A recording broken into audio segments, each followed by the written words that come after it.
Lo msolo behamba ngemoto engabhalisiwe ngendlela ubanjwe oqotsheni ezama ukugwazela obambe njengekhomishana wamaphoyisa esifundazweni kanye nowengameli ezokuthutha esifundazweni.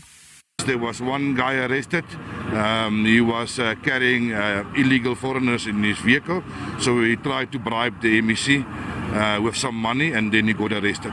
Kuwo lo mgwaqo N1 omunye umshayeli behamba ngemoto engekho esimeni sokuba semgwaqweni uhlawulisiwe. The matter of my vehicle, the number plate on the trailer and the wheel alignment on the buggy and